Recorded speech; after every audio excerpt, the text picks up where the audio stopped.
नमस्कार साथियों। आप सभी का एबीबी लर्निंग हब के ऑनलाइन प्लेटफॉर्म पर हार्दिक स्वागत है। कल की क्लास में अपना जो चैप्टर है वो है अम्ल, क्षार और लवण। पिछली क्लास में हमने दैनिक जीवन में पीएच के महत्व क्या क्या होते हैं, अम्लीय वर्षा क्या होती है, हमारे शरीर का पीएच मान कितना होता है, दंत क्षय और उदर में अम्लता के बारे में हमने विस्तार से अध्ययन किया था। आज उसी के अंदर अपने एक छोटा सा टॉपिक और है, उसको भी ऐड कर लेते हैं। नेटल नेटल पादप। ये क्या है कि ये जंगल में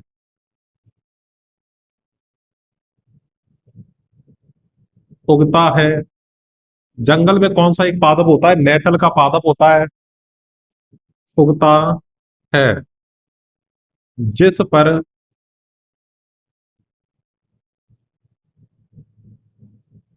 बाल नुमा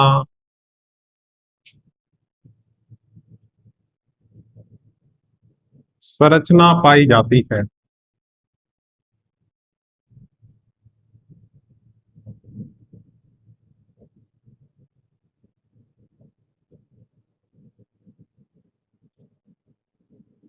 अगर ये बाल अगर ये बाल गलती से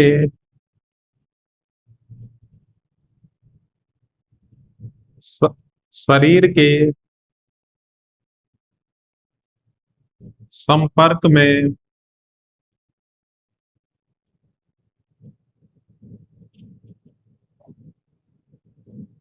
आ, संपर्क में आ जाए तो हमें जलन व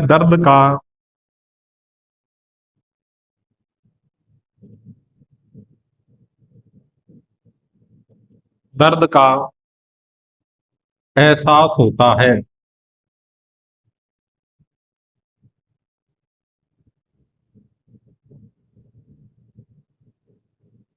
जो अपने नेटल का पादप है वो जंगल में उगता है। इसकी पत्तियों के ऊपर बाल नुमा संरचना पाई जाती है। अगर ये बाल गलती से शरीर के संपर्क में आ जाए या शरीर के किसी भी पार्ट के संपर्क में आ जाए तो उस पार्ट में क्या होता है? दर्द और जलन का एहसास होता है। उसके बचाव के लिए, क्योंकि इन बाल नुमा संरचना में क्या पाया जाता है? अम्ल पाया जाता है। और वो अम्ल जैसे ही बॉडी के संपर्क में जाता है तो हमें जलन और दर्द का अनुभव होता है। कि इसके बचाव के लिए कि या तो बॉडी के ऊपर कोई क्षारीय पदार्थ लगा दो। कि क्षारीय पदार्थ के रूप में कौन कौन से होते हैं? जैसे टूथपेस्ट, मिल्क ऑफ मैग्नीशिया का भी लेप कर सकते हो, उससे भी कुछ आराम मिलेगा। लेकिन इसका उपचार उसी जंगल के अंदर मिल जाता है। कि डॉक पादप की पत्तियों को रगड़कर, कि एक डॉक पादप होता है, डॉक के नाम से एक पादप होता है। अगर उस पादप की पत्तियों को उस जगह पर मसल लिया जाए तो हमें तुरंत उसमें क्या आ जाता है? आराम आ जाता है। तो अब अपने क्या करेंगे कि ये हमारा टॉपिक है वो यहाँ पे खत्म होता है। कौन सा? तो हम कहेंगे कि दैनिक जीवन में पीएच का महत्व। अब जो अगला नेक्स्ट टॉपिक आएगा वो आपका, ये मानो कि इसका जो सेकंड पार्ट है वो स्टार्ट होता है। कि पार्ट नंबर जो सेकंड है वो स्टार्ट हो जाएगा। कि दैनिक जीवन में लवण कौन कौन से काम आते हैं। तो इनके दैनिक जीवन में लवण के लवण कौन कौन से काम आएंगे, इनको अपने वन बाई वन क्या करते जाएंगे। जैसे हम उनके लवणों की कुछ नाम लिखेंगे, उनकी सूची बनाएंगे, और वो लवण आपको याद होने चाहिए, तभी आप आगे वाला जो चैप्टर है वो ढंग से कर सकते हो। आगे वाले जो अपने कुछ जो यौगिक होते हैं उनको बनाने की विधियां हैं, उनको कंप्लीट कर सकते हैं। तो पहला आएगा बेटा सोडियम क्लोराइड। इसका सूत्र आपको पता होना चाहिए। 2 नंबर पे पोटेशियम नाइट्रेट, उसके बाद में अपने आता है एल्यूमिनियम क्लोराइड। मैं सारे लवण आपको लिखा देता हूं। एल्यूमिनियम क्लोराइड, इसके आगे आप साथ साथ में जगह छोड़ते जाना कि एल्यूमिनियम क्लोराइड हो गया। जिंक सल्फेट 4 नंबर पे, जिंक सल्फेट। इसके बाद में है कॉपर सल्फेट, इधर आ जाओ 5 नंबर पे, कॉपर सल्फेट। उसके बाद जो अगला है सोडियम एसीटेट,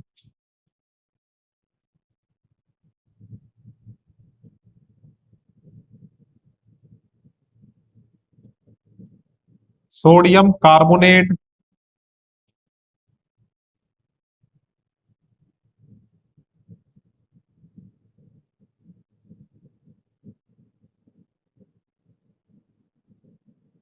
सोडियम एसीटेट और sodium carbonate, sodium hydrogen carbonate,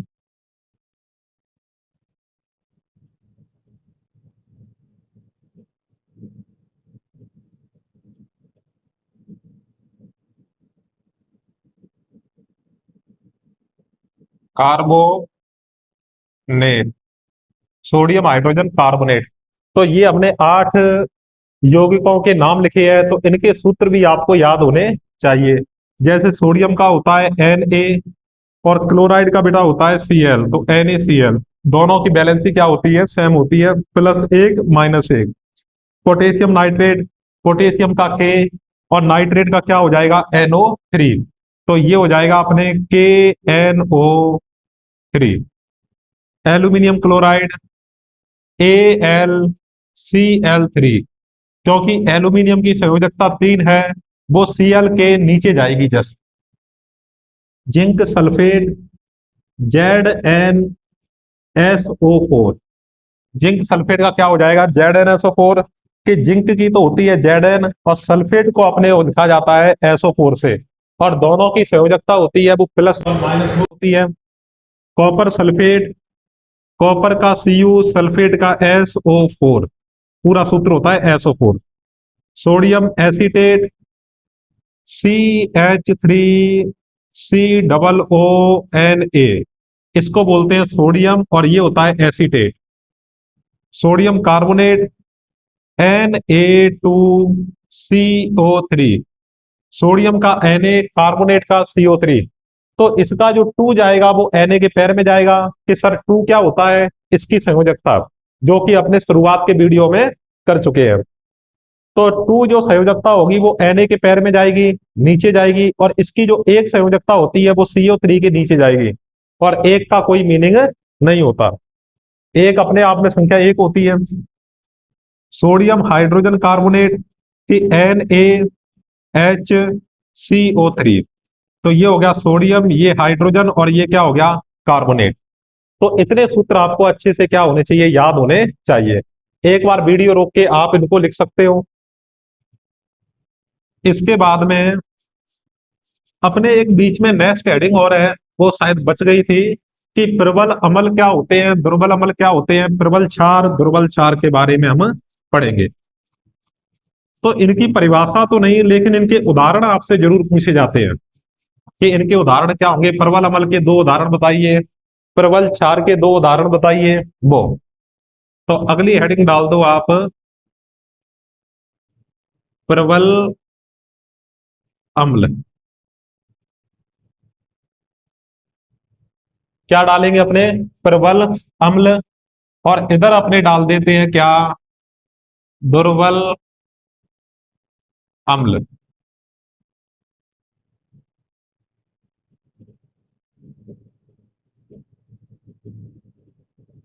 प्रबल अम्ल क्या होते हैं कि वे पदार्थ वे पदार्थ जो जल में घुलकर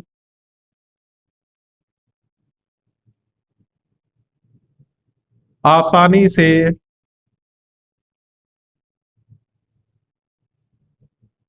H+ आयन देते हैं।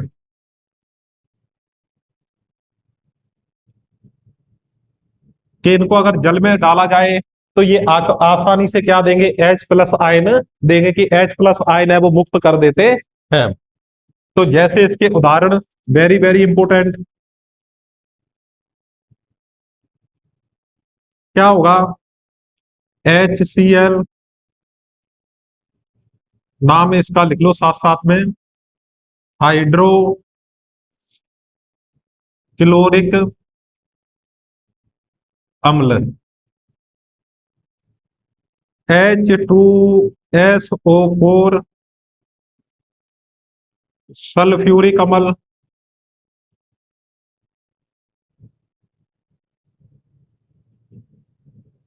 HNO3, इसको बोला जाता है नाइट्रिक अम्ल।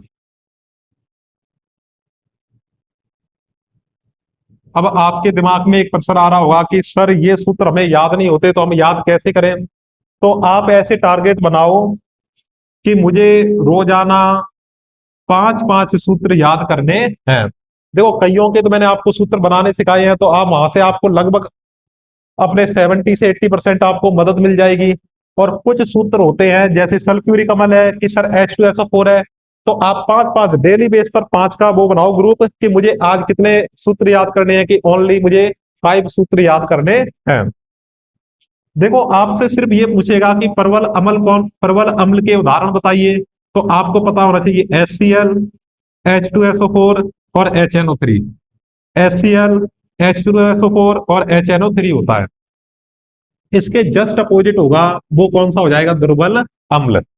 के वे पदार्थ जो जल में घुलकर आसानी से H+ आयन, यहां पे सिर्फ आ जाएगा नहीं देते हैं। लिखो, वे पदार्थ जो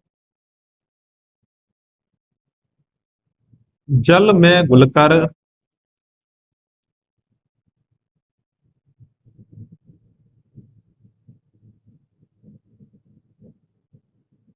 आसानी से H+ आयन नहीं देते।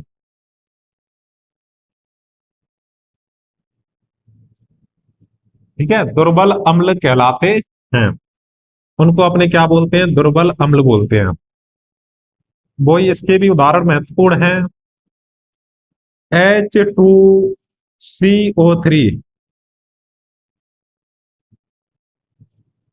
कार्बोनिक अम्ल, CH3COOH एसिटिक अम्ल। तो इन दोनों में से ही आपको कोई ना कोई मिल जाएगा। इधर डालो नेक्स्ट हेडिंग अपने, प्रबल क्षार कि वे पदार्थ जो जल में घुलकर, क्षार में क्या होगा, OH, कि वे पदार्थ जो जल में घुलकर OH आयन आसानी से देते हैं। कि वे पदार्थ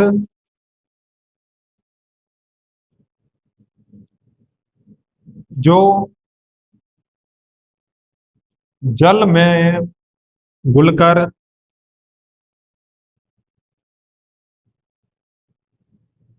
आसानी से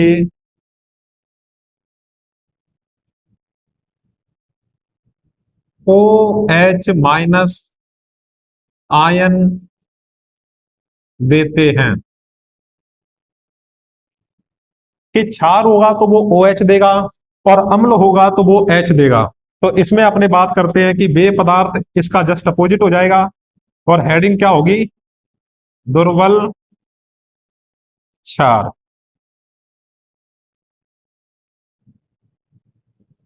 वे पदार्थ जो जल में घुलकर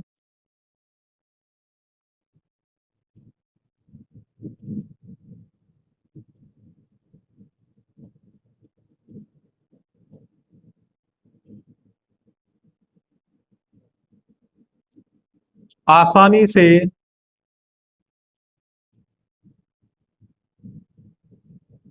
OH- आयन नहीं देते,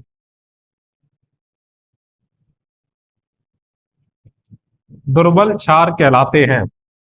तो इनकी जो परिभाषाएं हैं वो इतनी ज्यादा इंपॉर्टेंट नहीं है। तो इंपॉर्टेंट है क्या, इनके जो उदाहरण हैं वो, जैसे इसके उदाहरण हमने HCl, H2SO4, HNO3, और उसके उदाहरण हमने देखे दुर्बल अम्ल के H2CO3 और CH3COOH।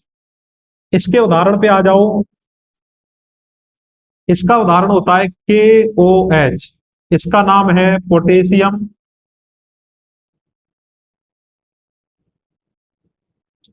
हाइड्रोक्साइड।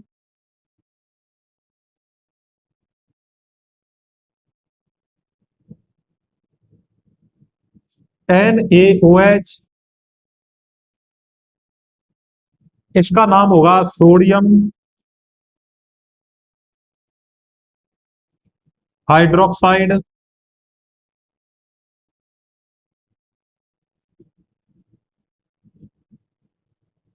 एक इसमें लिखना चाहो तो वैसे तो अपने मेन तो ये दो ही है, एक और लिख दो NH4Cl। इसका नाम होता है अमोनियम क्लोराइड। Ammonium chloride. अब आ जाओ उस तरफ। उस तरफ अपनी बात करें तो इसमें जो दुर्बल का होगा वो कौन सा, कैल्शियम हाइड्रोक्साइड।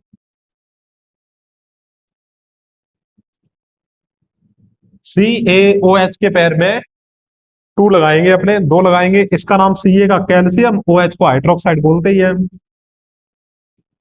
तो कैल्शियम हाइड्रोक्साइड।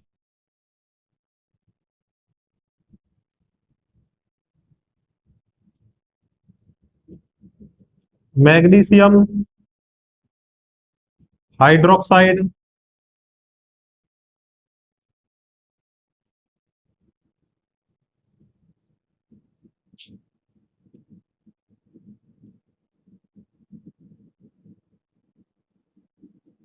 इसी प्रकार से अपने कहें कि कैल्शियम हाइड्रोक्साइड, मैग्नीशियम हाइड्रोक्साइड, और एक और लिख दो AlOH के पैर में थ्री। कि ये सर थ्री कैसे आया, क्योंकि Al की जो संयोजकता मैंने बताई थी वो तीन होती है, और वो तीन जाएगी OH के जस्ट नीचे। इसका नाम क्या होगा, एल्यूमिनियम हाइड्रोक्साइड होगा। तो एल्यूमिनियम हाइड्रोक्साइड।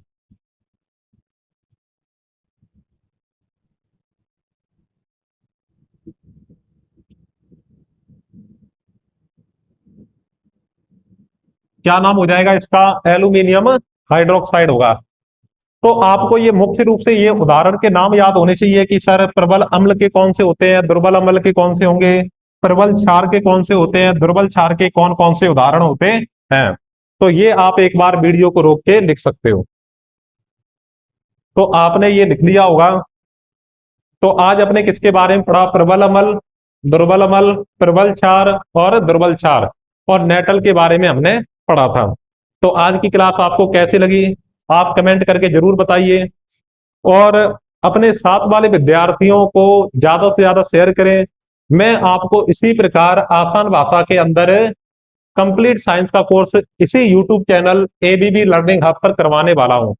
तो आप ज्यादा से ज्यादा जुड़े, और ज्यादा से ज्यादा अपने एबीबी लर्निंग हब के यूट्यूब चैनल को सब्सक्राइब करें।